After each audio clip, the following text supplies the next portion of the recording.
Ledakan bom atom di Hiroshima dan Nagasaki oleh Amerika Serikat pada Agustus tahun 1945 adalah tragedi besar yang mengubah jalannya sejarah dunia, sekaligus mengawali era senjata nuklir. Bom tersebut menghancurkan kota-kota itu dengan kekuatan yang tidak pernah disaksikan sebelumnya. Bom uranium bernama Little Boy yang dijatuhkan di langit Hiroshima meledak pada ketinggian sekitar 580 meter di atas permukaan tanah dengan kekuatan ledakan mencapai 15 kiloton TNT. Ledakan ini menghasilkan bola api dengan suhu mencapai 1 juta derajat Celcius di pusatnya dan menciptakan panas yang luar biasa. Dengan panas sekuat itu, segala makhluk hidup yang ada di sekitarnya bukan hanya terpanggang kepanasan, tetapi juga menguap bersama panas dan menyisakan sedikit bekas yang masih bisa dilihat. Ledakan ini mengakibatkan kehancuran total dalam radius sekitar 1,6 km dari titik nol. Tragedi ini diperkirakan menelan antara 70 hingga 80 ribu orang tewas seketika, di samping juga korban meninggal yang meningkat hingga lebih dari 140 ribu pada akhir tahun 1945 karena luka bakar dan radiasi.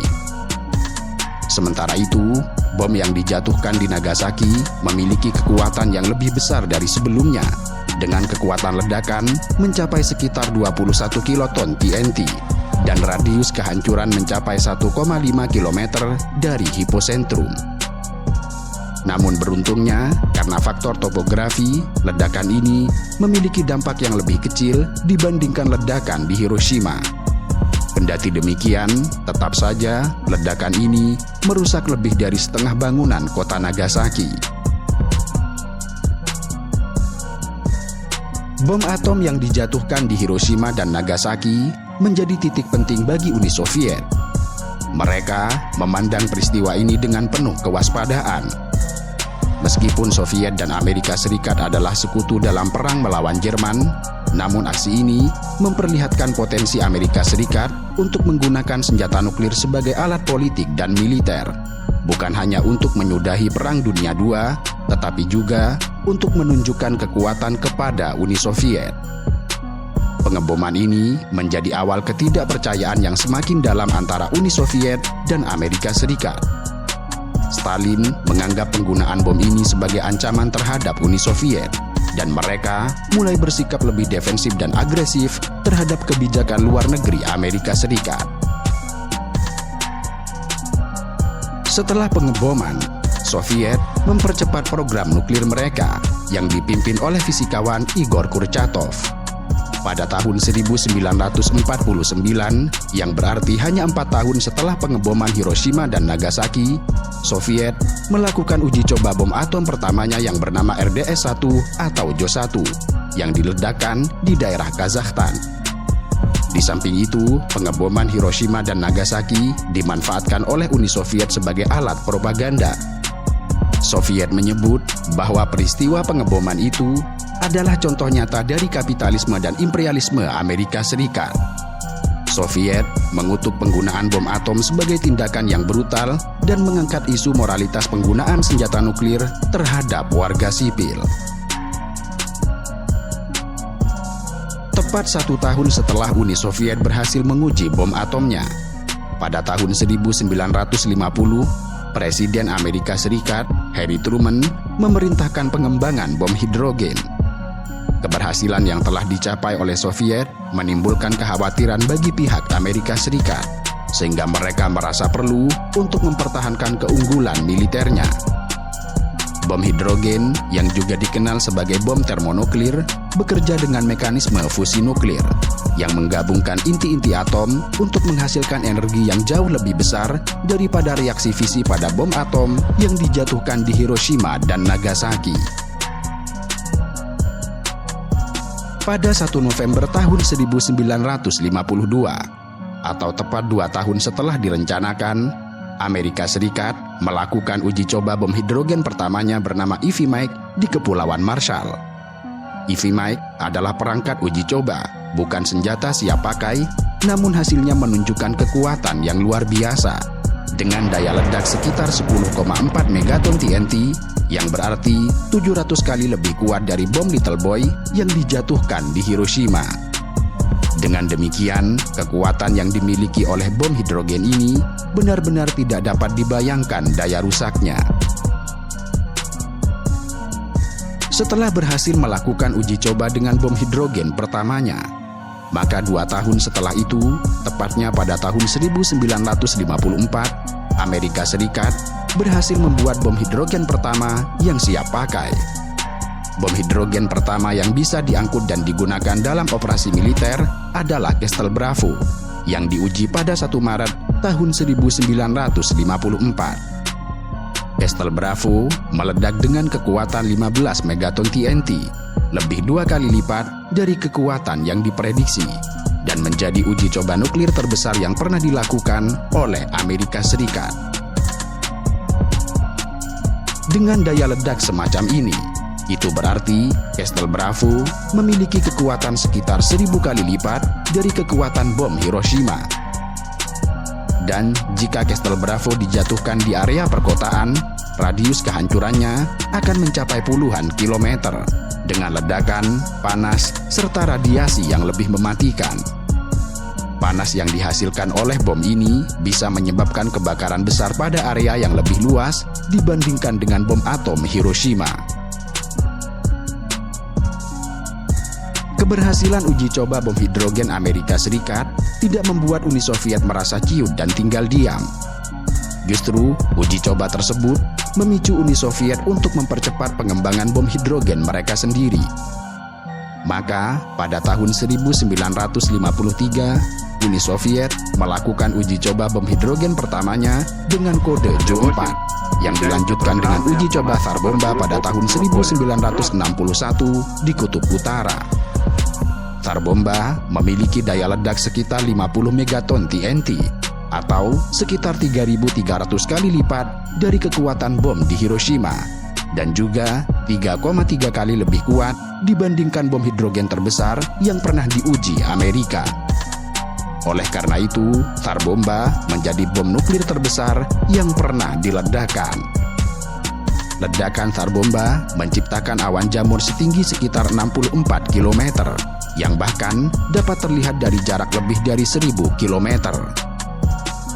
Radius kehancuran akibat panas langsung mencapai 35 km dari titik ledakan, dan efek gelombang kejutnya menghancurkan bangunan dalam radius lebih dari 100 km. Gelombang kejut dari ledakan ini sangatlah kuat, hingga merambat mengelilingi bumi sebanyak 3 kali. Suara ledakan terdengar sejauh lebih dari 1000 km dari lokasi uji coba, dan tekanan udara yang dihasilkan cukup kuat untuk menghancurkan jendela di negara-negara Skandinavia.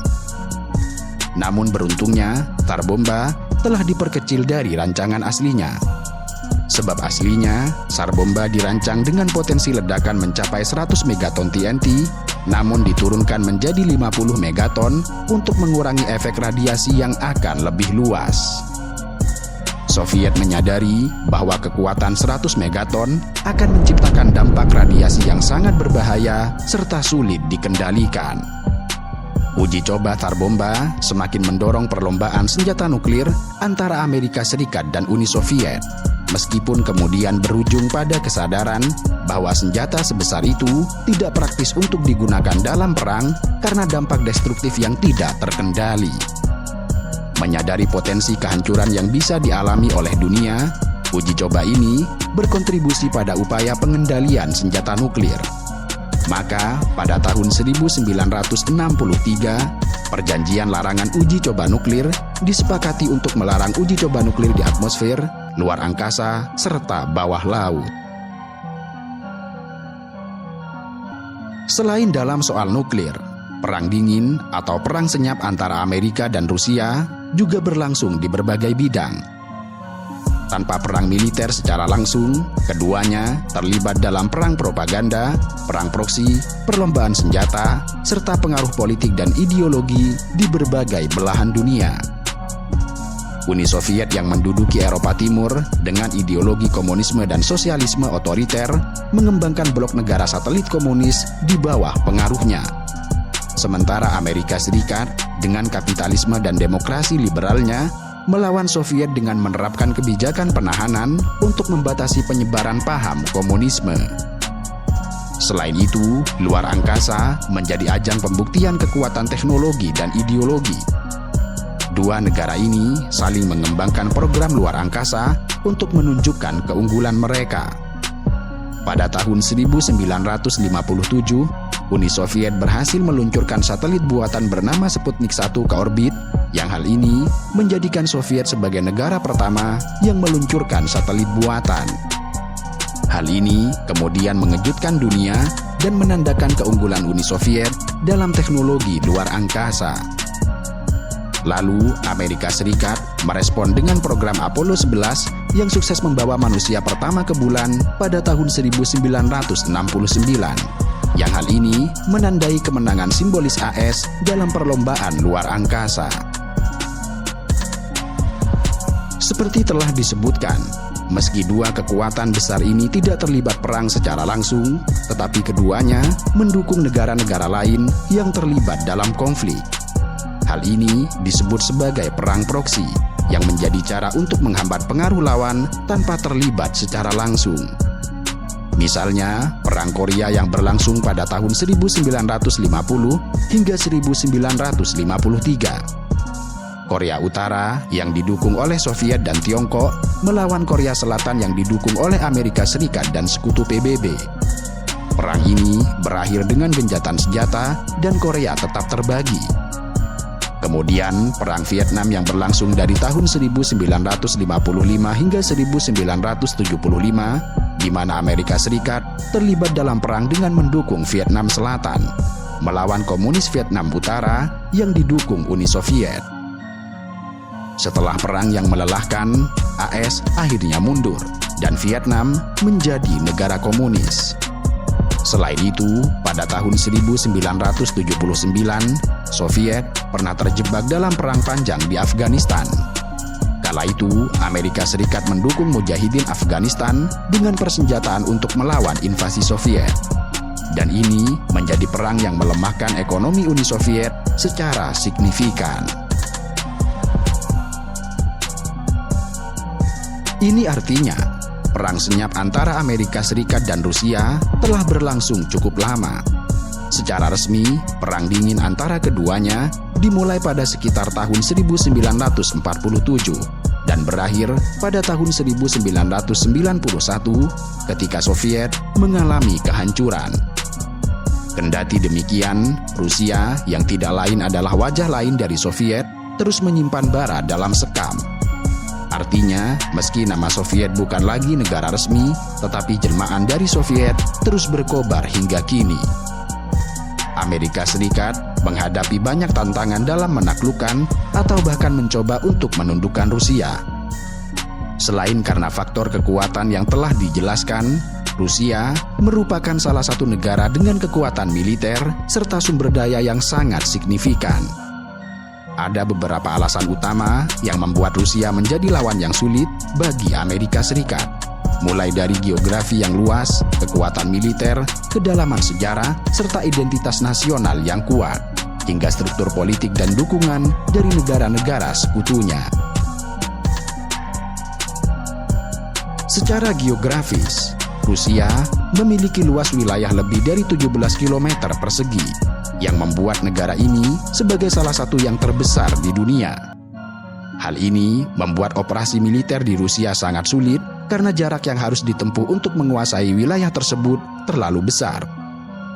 Sebagai negara yang berbatasan langsung dengan Eropa dan Asia, wilayah Rusia yang luas memberikan keuntungan yang strategis. Mereka dapat mengerahkan pasukan dan memperkuat garis pertahanan yang sulit untuk ditembus di berbagai perbatasan mereka. Di sisi lain, Rusia memiliki iklim yang ekstrim, termasuk musim dingin yang sangat keras di Siberia dan di bagian utara negara tersebut. Sejarah menunjukkan bahwa cuaca dan medan sulit ini telah menjadi kendala besar bagi penakluk seperti Napoleon Bonaparte pada tahun 1812 dan Hitler selama invasi Jerman pada Perang Dunia II. Dan tentu saja, pasukan Amerika Serikat akan menghadapi tantangan yang sama dalam mengatasi iklim yang tidak hanya menguras energi, tetapi juga dapat merusak terhadap peralatan militer. Selain alasan geografis, Rusia juga dikenal dengan militer yang kuat dan terlatih. Rusia memiliki persenjataan nuklir terbesar di dunia dengan sekitar 6.000 hulu ledak nuklir, sedikit lebih banyak dari Amerika Serikat yang memiliki sekitar 5.550 hulu ledak. Senjata nuklir ini memberikan Rusia keunggulan dalam hal pencegahan, karena serangan terhadap Rusia dapat memicu respon nuklir yang mematikan. Rusia juga memiliki salah satu sistem pertahanan udara terbaik di dunia, seperti sistem S-400 dan S-500 yang mampu mendeteksi dan menembak jatuh berbagai jenis rudal serta pesawat musuh. Sistem ini menjadi penghalang besar bagi pesawat Amerika Serikat untuk melakukan serangan udara ke wilayah Rusia. Adapun tentara Rusia terdiri dari sekitar 1 juta personil aktif dan 2 juta personil cadangan, serta memiliki pengalaman tempur di berbagai konflik termasuk perang di Chechnya, Georgia, Ukraina, dan Suriah. Pengalaman ini memberikan mereka keunggulan dalam peperangan darat. Rusia juga memiliki sejumlah kapal selam nuklir yang mampu membawa hulu ledak nuklir. Dan kapal selam ini dapat menyusup ke perairan dan mengancam basis militer Amerika tanpa terdeteksi. Lebih dari itu, Rusia memiliki sejarah panjang dalam melawan penakluk asing, mulai dari invasi Mongol, perang melawan Napoleon, hingga melawan Jerman. Sejarah ini membentuk identitas nasional yang kuat dan rasa tanggung jawab yang besar dalam mempertahankan tanah air mereka. Nasionalisme ini mendorong rakyat untuk mendukung pemerintah dalam mempertahankan wilayah mereka dari ancaman luar. Masyarakat Rusia cenderung bersatu dalam menghadapi ancaman dari negara asing. Propaganda nasionalis dan kebijakan pemerintah yang sering menggambarkan Amerika Serikat dan NATO sebagai musuh sangat efektif dalam meningkatkan sikap pertahanan masyarakat dan meningkatkan dukungan terhadap militer. Di samping itu, Rusia memiliki kebijakan wajib militer bagi laki-laki muda, yang berarti sebagian besar penduduk Rusia telah memiliki pengalaman dasar dalam taktik dan strategi militer. Hal inilah yang menambah jumlah populasi yang siap dipanggil untuk membela negara mereka jika diperlukan. Dari paparan yang telah diuraikan, kita dapat memahami mengapa Amerika dan Rusia tidak pernah terlibat dalam konflik secara langsung. Dengan beragam keunggulan yang dimiliki masing-masing, keduanya tentu sama-sama berpikir untuk berhadapan secara langsung. Dan itulah mengapa pertarungan antara kedua negara ini tetap berlangsung dalam senyap.